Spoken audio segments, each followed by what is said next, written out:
Hi everyone, mechanism of organic reactions में जो है पिछले 2 लेक्चर्स में हमने एरो नोटेशंस को देखा था और बॉन्ड क्लीवेज, होमोलाइटिक और हेट्रोलाइटिक फिशन। नेक्स्ट टॉपिक इसमें है सबस्ट्रेट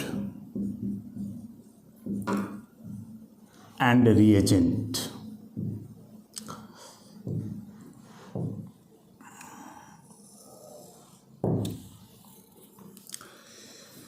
देखो, कोई भी रिएक्शन के बारे में जो हम लोग जानते हैं कि उस प्रोसेस के दरमियान रिएक्टेंट कुछ होता है जो कन्वर्ट होता है प्रोडक्ट में। सिंपल सा चीज़ है, रिएक्टेंट कन्वर्ट होता है प्रोडक्ट में। रिएक्शन के दरमियान रिएक्टेंट मॉलिक्यूल्स के बीच का जो बॉन्ड है, मॉलिक्यूल में एटम के बीच का जो बॉन्ड है वह बॉन्ड ब्रेक करेगा और जब वह प्रोडक्ट में तब्दील होगा तो वहाँ नए बॉन्ड्स का फॉर्मेशन होगा। पुराने बॉन्ड टूटेंगे और नए बॉन्ड जो है बनेंगे प्रोडक्ट में। तो बॉन्ड का टूटना और बनना तो हम लोग देख ही चुके हैं। अब जैसे कोई रिएक्शन होता है तो प्रोडक्ट एक से ज़्यादा बनते हैं। एक सिंगल रिएक्शन में एक से ज़्यादा प्रोडक्ट बनते हैं, लेकिन प्रोडक्ट का अमाउंट में जनरली अंतर होता है कि कोई प्रोडक्ट ज़्यादा मात्रा में बन रहा है, कोई कम बन रहा है। तो उस केस में जो प्रोडक्ट ज़्यादा मात्रा में बनता है वैसे प्रोडक्ट को हम लोग मेन प्रोडक्ट कहते हैं, या उसे ही हम लोग मेजर प्रोडक्ट भी कहते हैं। और जो कम अमाउंट में बनेगा, फालतू का प्रोडक्ट बनेगा, वे सब जो है बाई प्रोडक्ट्स कहलाते हैं। वे सब जो है बाई प्रोडक्ट कहलाते हैं, बाई प्रोडक्ट कहलाते हैं वे सभी, या माइनर प्रोडक्ट कहलाते हैं। एक सिंपल सा रिएक्शन, इसके लिए एक सिंपल सा रिएक्शन ऑर्गेनिक रिएक्शंस में खास करके ऐसा होता है। ऑर्गेनिक रिएक्शन में कि 10th क्लास में पढ़े होगे एक रिएक्शन, आप क्लास 10th में एस्टरिफिकेशन करके, कि जब कार्बोक्सिलिक एसिड का रिएक्शन होता है अल्कोहल से एसिड के प्रेजेंस में, H2O बाहर हो जाता है, एस्टर बनता है। तो प्रोडक्ट में यहाँ 2 बने, एस्टर और वाटर, 2 चीज़। एस्टर यहाँ कहलाता है मेन प्रोडक्ट और वाटर जो है ये हो गया बाई प्रोडक्ट। एस्टर ज़्यादा मात्रा में बनेगा, ये कम बनेगा। मतलब इस रिएक्शन का मेन पर्पस था एस्टर बनाना, तो ester is the main product. तो जिस तरह से प्रोडक्ट कई प्रकार के होते हैं और उनमें से एक मेन प्रोडक्ट होता है, बाकी बाई प्रोडक्ट्स कहलाएंगे। उसके अलावा जो मेन प्रोडक्ट को एक ही होता है, उसके अलावा जो बचेंगे वे बाई प्रोडक्ट कहलाएंगे। कुछ रिएक्शंस वैसे भी होते हैं कि उनमें बाई प्रोडक्ट नहीं बनता है, केवल मेन प्रोडक्ट ही बनते हैं। हम जनरल रिएक्शन की बात कर रहे हैं। तो जिस तरह से प्रोडक्ट में 2 पॉसिबिलिटी आया, मेन प्रोडक्ट, बाई प्रोडक्ट, उसी प्रकार से रिएक्टेंट में भी होता है। मेन रिएक्टेंट और इसको हम लोग बाई रिएक्टेंट तो नहीं कह सकते हैं, मेन रिएक्टेंट बस नहीं होगा इतना। हालांकि कोई क्लियर डिस्टिंक्शन नहीं होता है प्रोडक्ट में। तो चलो अमाउंट के आधार पे हम बता देते हैं कि ज़्यादा बनाया तो मेजर हो गया मेन प्रोडक्ट, कम बनाया तो बाई प्रोडक्ट या माइनर। रिएक्टेंट में थोड़ा मुश्किल होता है। तो यदि रिएक्टेंट में एक से अधिक हैं तो उसमें से जो मेन रिएक्टेंट है उससे जनरली सबस्ट्रेट कहा जाता है, उससे जनरली सबस्ट्रेट कहा जाता है। और जो मेन रिएक्टेंट नहीं होता है उससे जनरली हम लोग रिएजेंट कहते हैं। जनरल बात है। कहा तो ऐसे भी जाता है कि सबस्ट्रेट वैसे रिएक्टेंट होते हैं जो कम रिएक्टिव होते हैं, लेस रिएक्टिव।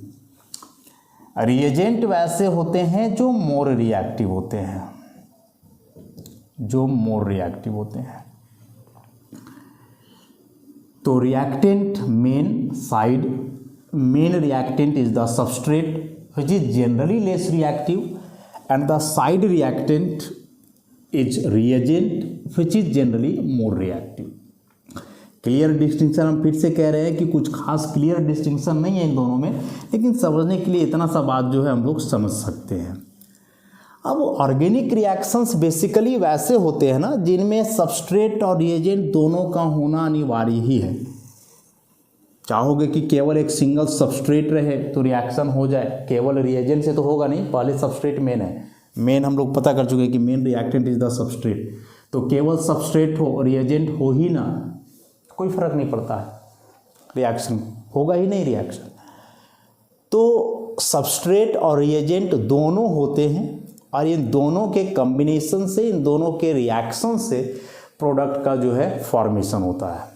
तो ऑर्गेनिक रिएक्शंस में main reactant is the substrate which is generally less reactive and the side reactant is reagent which is generally more reactive. In all the organic reactions, substrate as well as reagent must be present simultaneously. However, the rate of reaction may depend on reagent or may not depend on reagent.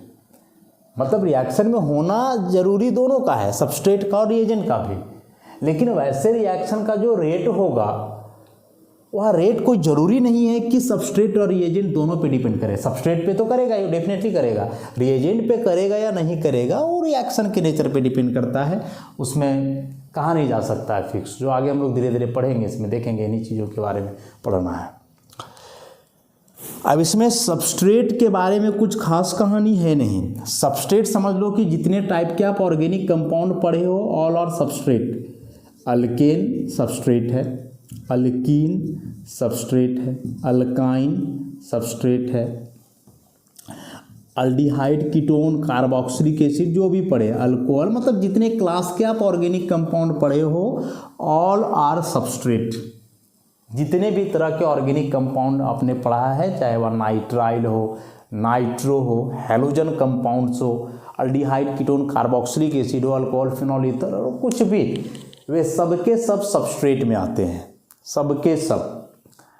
Reagent में फिर क्या आएंगे, तो reagent चूंकि हम लोग लिखे हुए हैं कि रिएजेंट मोर रिएक्टिव स्पीसीज होते हैं, तो इससे एक अंदाजा हम लोग लगा सकते हैं कि सबस्ट्रेट लेस रिएक्टिव है, रिएजेंट मोर रिएक्टिव है, तो इसका मतलब हुआ कि सबस्ट्रेट मोर स्टेबल होगा।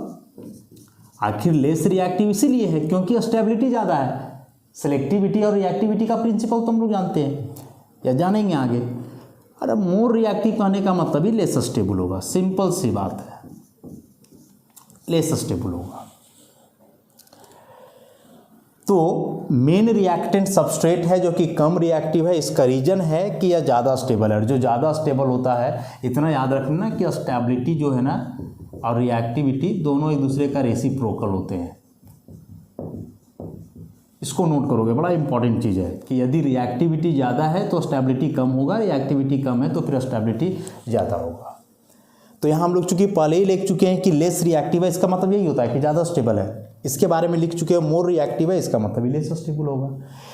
अब इन जनरल बात जो है स्टेबिलिटी को लेकर के वह यह है कि यदि कोई न्यूट्रल स्पीसीज है, यदि कोई न्यूट्रल स्पीसीज है और उसी का यदि चार्ज्ड फॉर्म है, उसी का यदि चार्ज्ड फॉर्म है, तो उस केस में neutral species generally more stable होते हैं, जनरली मोर स्टेबल होते हैं, और जो चार्ज स्पीसीज हैं वे लेस स्टेबल होते हैं। अब लेस स्टेबल है इसका मतलब मोर रिएक्टिव है, लेस स्टेबल है इसका मतलब मोर रिएक्टिव है, और ये मोर स्टेबल है इसका मतलब लेस रिएक्टिव है। तो ऐसे भी समझ लो कि जो न्यूट्रल स्पीसीज होते हैं वे लेस रिएक्टिव होते हैं, तो वे ही जनरली सबस्ट्रेट होंगे। चार्ज स्पीसीज मोर रिएक्टिव है तो वे जनरली रिएजेंट होंगे। इतना सा बात तो याद होना ही चाहिए।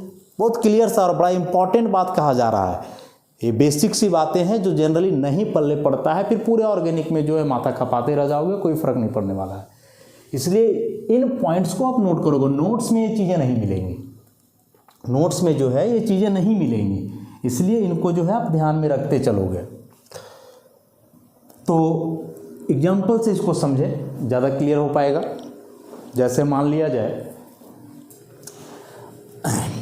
कोई भी न्यूट्रल स्पीसीज लें, हम 2-3 लेते हैं।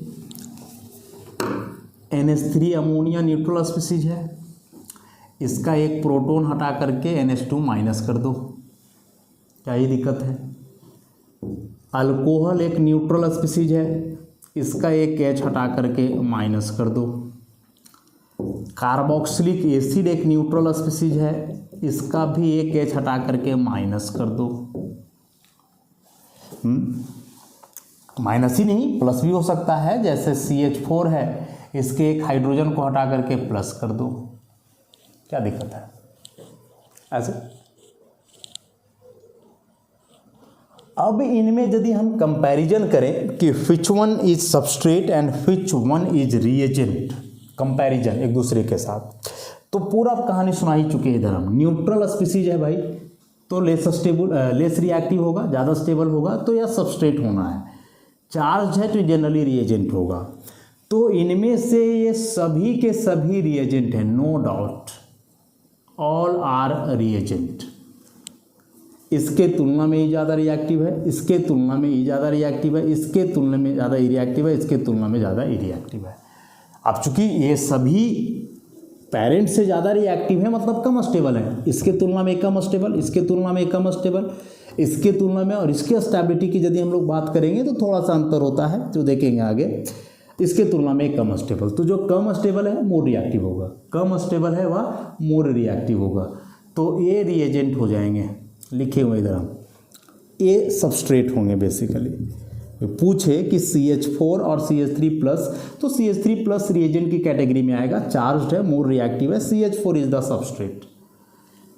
तो इससे एक कंक्लूजन ये भी तो हम लोग को निकल रहा है ना, एक कंक्लूजन इससे ये भी तो निकल रहा है क्या, कि रिएजेंट का फॉर्मेशन जनरली सबस्ट्रेट से होता है।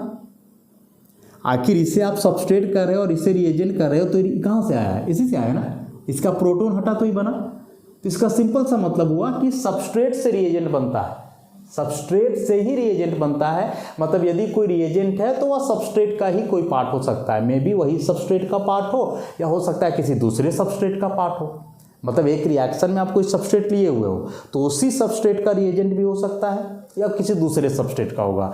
लेकिन रिएजेंट कोई इंडिपेंडेंट चीज़ नहीं है, रिएजेंट जो है वह जनरली कोई इंडिपेंडेंट चीज़ नहीं है। मोस्ट ऑफ द केसेस में वे सबस्ट्रेट का ही कोई ना कोई जो है पार्ट होता है, सबस्ट्रेट का ही जो है कोई ना कोई वह हिस्सा होता है। तो इतना बात तो क्लियर चल ही गया होगा। सबस्ट्रेट और रिएजेंट पे बहुत बात बता दी कि क्या है अंतर की नहीं है, कैसे इनको जानेंगे कि नहीं जानेंगे ऐसे। तो एक तो रिएक्टिविटी को लेकर के हमने बतलाया इस बात को कि चार्ज स्पीसीज है तो उनका रिएक्टिविटी अधिक होगा। ऑर्गेनिक केमिस्ट्री की हम बात कर रहे हैं मेनली। एक और कि ऑर्गेनिक कंपाउंड्स में वैसे कंपाउंड्स का रिएक्टिविटी ज़्यादा होता है जिनमें कोई एक्टिव ग्रुप हो, एक्टिव ग्रुप कहने का मतलब हुआ कि वह एक्टिव ग्रुप कोई मल्टीपल बॉन्ड के फॉर्म में हो सकता है, मतलब डबल बॉन्ड हो सकता है, ट्रिपल बॉन्ड हो सकता है, doesn't matter, carbon carbon double bond है, कार्बन नाइट्रोजन डबल बॉन्ड है, डबल ट्रिपल होने चाहिए, मल्टीपल बॉन्ड है। और नेक्स्ट कि कोई फंक्शनल ग्रुप हो, आप बोलोगे ऑर्गेनिक कंपाउंड है तो फंक्शनल ग्रुप तो डेफिनेटली होगा ही होगा, ऐसा बिल्कुल भी जरूरी नहीं है। जो अल्केन्स की कैटेगरी वाले होते हैं, जैसे आप ले लिए हो इथेन और एक आप ले करके रखे हो इथेनॉल और एक आप लिए हुए हो इथीन, बताओ अब इनमें कंपैरिजन किया जाए रिएक्टिविटी का, पूछा जाए सबसे कम रिएक्टिव कौन होगा, डेफिनेटली दिस वन। इनमें ना तो कोई फंक्शनल ग्रुप है, ना ही इसमें कोई डबल ट्रिपल बॉन्ड है, तो लिस्ट रिएक्टिव। इनका रिएक्टिविटी जो है, यहाँ वो फंक्शनल ग्रुप है, यहाँ मल्टीपल बॉन्ड है, डबल बॉन्ड, ये ज़्यादा रिएक्टिव होंगे, ये दोनों ज़्यादा रिएक्टिव होंगे, इससे एकदम साफ क्लियर है ऐसा। तो ऑर्गेनिक कंपाउंड्स में एक तो वैसे कंपाउंड्स का रिएक्टिविटी ज़्यादा होगा जिनमें एक्टिव ग्रुप हो, और एक्टिव ग्रुप के बारे में साफ साफ यहाँ हम बताए हुए हैं कि मल्टीपल बॉन्ड हो या कोई फंक्शनल ग्रुप हो, मतलब अल्केन है, साइक्लो अल्केन है, इस टाइप के कंपाउंड का रिएक्टिविटी जनरली बहुत कम होता है। और भी अलग बातें हैं एरोमेटिसिटी वगैरह से रिलेटेड जो हम लोग पीछे पड़े हुए हैं कि जो एरोमेटिक कंपाउंड्स होते हैं, एरोमेटिक कंपाउंड्स जो होते हैं वे भी एक अजीब ही तरह के कंपाउंड्स हैं, ये भी बहुत स्टेबल होते हैं। एरोमेटिसिटी तो पढ़े हुए हैं ना हम लोग, इसीलिए ये सिलेक्टिव रिएक्शन करते हैं, नहीं करते हैं ऐसा नहीं है, लेकिन सिलेक्टिव रिएक्शंस करते हैं। एरोमेटिक कंपाउंड्स के लिए एक अलग कैटेगरी ही है रिएक्शन का, कि वही रिएक्शंस उस एरोमेटिक कंपाउंड के लिए हो सकते हैं, कोई भी रिएक्शन नहीं कर सकता है, बहुत सेलेक्टिव ग्रुप है ऐसा। जिस होता है जो बहुत स्टेबल लोग होते हैं, बहुत स्टेबल मतलब कि पैसे से स्टेबल हो, दिमाग से स्टेबल हो, वे आलतू फालतू का कुछ भी नहीं करते रहते हैं, आलतू फालतू का कहीं भी नहीं जाने लगते हैं। उनका सेलेक्टेड होता है कि यहाँ ये काम करना है, यहाँ ये जगह पे जाना है, ऐसे। तो उसी प्रकार से जो कंपाउंड बहुत स्टेबल होता है ना, वो आलतू फालतू का कोई भी रिएक्शन नहीं करते हैं, सिलेक्टिव रिएक्शंस करते हैं। कैसे रिएक्शंस करते हैं वो तो देखेंगे आगे हम लोग इस चैप्टर में, मैकेनिज्म ऑफ ऑर्गेनिक रिएक्शंस में, तो वहाँ पढ़ेंगे इसके बारे में, तो फिर क्लियरली हम लोग जान पाएंगे कि क्या है या नहीं है। तो आई थिंक काफ़ी है इतना सबस्ट्रेट और रिएजेंट रिएक्टिविटी के बारे में ध्यान रखोगे इन बातों को।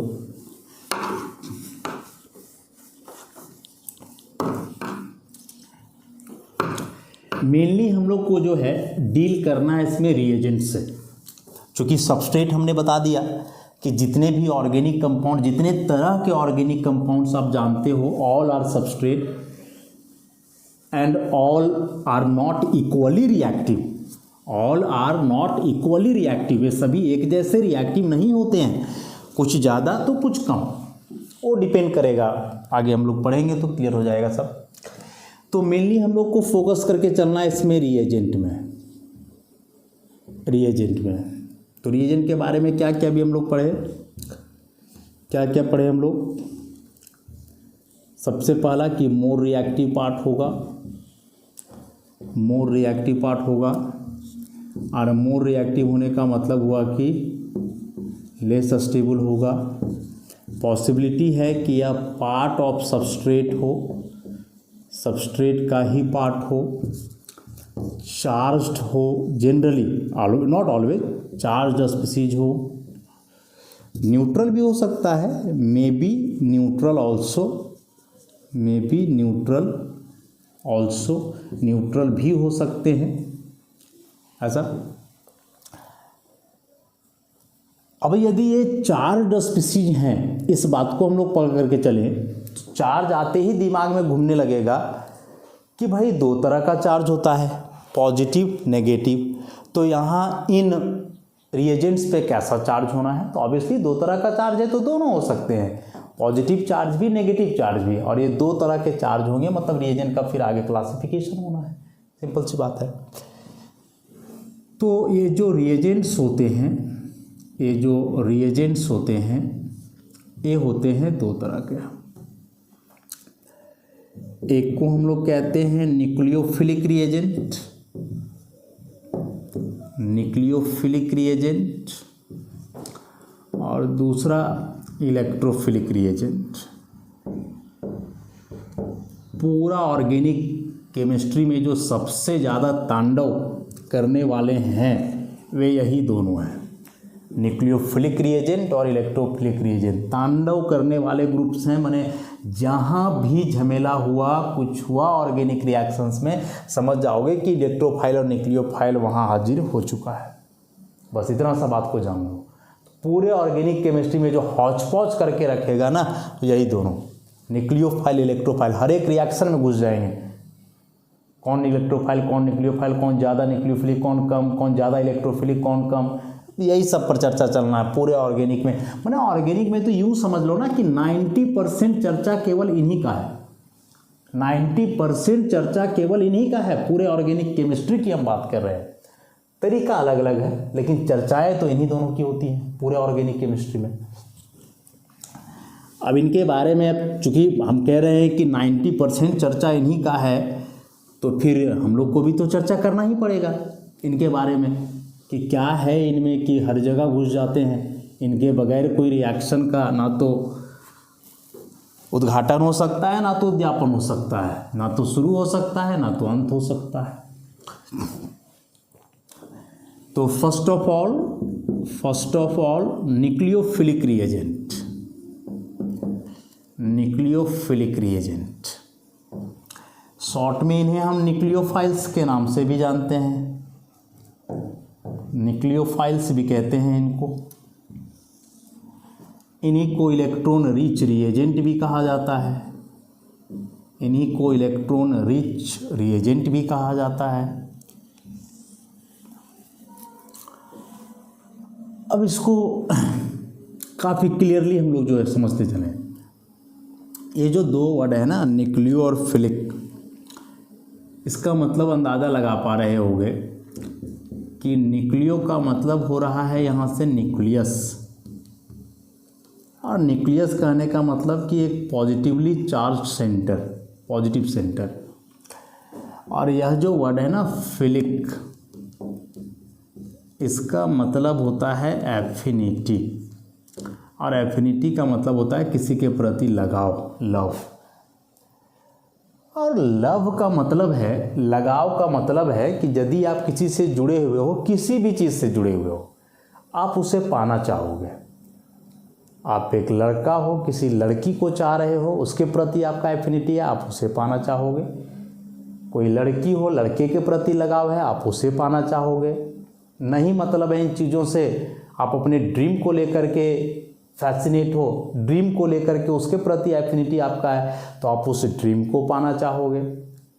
कोई अच्छा सा जगह है, उस जगह को लेकर के आपके मन में अच्छे से ख्याल है, आपके मन में एफिनिटी है, उस जगह पे आप जाना चाहोगे। तो एफिनिटी का मतलब होता है इनडायरेक्टली कि उसे पाना चाहोगे। कोई खाने का चीज़ है जो आपको बहुत पसंद है, तो चाहोगे कि खाना मेरे पास आ जाए, हम खाएं उसे। तो एफिनिटी का मतलब ही यही होता है कि उसे पाने की चाह। हम कैसे जानेंगे कि किसी के प्रति मेरा लगाव है या नहीं? तो यही वजह है, यदि उसे पाने की चाह तुम्हारे अंदर है, उसके बगैर खुद को अधूरा समझ रहे हो, then you have affinity for that. Simple सी बात है। और हम कहें कि यह कुछ भी हो सकता है, कोई निर्जीव चीज़ हो सकता है, कोई सजीव चीज़ हो सकता है, कुछ भी हो सकता है। बहुत बेजान वस्तुओं के प्रति भी किसी को लगाव होता है, तो ये कुछ भी हो सकता है। तो यहाँ न्यूक्लियोफाइल्स के बारे में हम कह रहे हैं कि न्यूक्लियोफाइल्स को जब हमने तोड़ा, तो यहाँ से हम लोग को समझ में आया कि न्यूक्लियस बना जो पॉजिटिव सेंटर है, और फिलिक एफिनिटी जिसका मतलब लव। तो इसका साफ सा मतलब आया कि न्यूक्लियोफिलिक या न्यूक्लियोफाइल्स वैसे स्पीसीज हो रहे हैं जिनको लगाव है, जो पाना चाहते हैं किसे? पॉजिटिव सेंटर को। पॉजिटिव सेंटर के प्रति जिनका लगाव है, न्यूक्लियस के प्रति जिनका लगाव है, जो चाहेंगे कि हम पॉजिटिव सेंटर के पास जाते या वह पॉजिटिव सेंटर मेरे में आता, तो वही कहलाएंगे न्यूक्लियोफाइल। सिंपल सी बात है कि the chemical species which have affinity for positive centre, which have affinity for positive centre, simple सा कहानी है, positive centre are called nucleophiles. अब इसमें भी देखो बड़ा कहानी है। हम लोग अभी लिखे कि वे केमिकल स्पीसीज जिनका एफिनिटी हो किसके लिए? पॉजिटिव सेंटर के लिए, वे न्यूक्लियोफाइल्स कहलाएंगे। इसे तोड़ करके जो हमने डेफिनेशन बनाया उस आधार पे। अब यहाँ पे प्रश्न आता है भाई कि किसी को भी पॉजिटिव सेंटर के प्रति लगाव क्यों होगा? किसी को भी खाने के प्रति लगाव क्यों होगा? क्योंकि वह भूखा होगा। आपको किसी के प्रति तभी एफिनिटी उत्पन्न होगा जब उस चीज़ की कमी होगी। आपका पेट भरा हुआ है पूरा, तो काहे किसी को खाना के प्रति एफिनिटी होगा? आप दुनिया में हर एक जगह घूमे हुए हो, तो क्यों आपको कहीं जाने का मन करेगा? आपके पास ऑलरेडी जो है सब कुछ है, ऑलरेडी आपके पास सपोज मान लें कि 20 पेयर शूज है, क्यों आप शूज के प्रति उतना एफिनिटी आपका होगा? शादीशुदा हो, क्यों लड़के को लड़की के प्रति उतना एफिनिटी रहेगा या लड़की को लड़के के प्रति उतना एफिनिटी रहेगा? शादी के बाद का सिचुएशन हम कह रहे हैं। कुंवारे हैं तो फिर बहुत एफिनिटी होता है, पाने की चाह आती है, क्योंकि उस समय उससे आप पाते नहीं हो ना, वो आपके लिए रहता नहीं है। हाँ, वो अलग बात है कि शादी के बाद भी कोई कोई लोगों का एफिनिटी बना रहता है, क्योंकि इधर शादी का कंडीशन ठीक नहीं होता है। जितना एफिनिटी उसको चाहिए होता है, चाहे लड़का हो या लड़की हो, उतना नहीं मिल पाता इस रिलेशन से, तो लोग फिर आगे देखते हैं। तो भूख तभी होती है किसी चीज़ की जब उसकी कमी हो आपके पास। यदि वह चीज़ पहले से भरा पूरा हो तो फिर कोई मतलब नहीं है, उस चीज़ को पाने की कोई चाह, कोई जिद्दोजाहत जो है आपके मन में नहीं होगा। समझ रहे हो? तो न्यूक्लियोफाइल्स वैसे केमिकल स्पीशीज हुए जिसको पॉजिटिव सेंटर के प्रति लगाव है।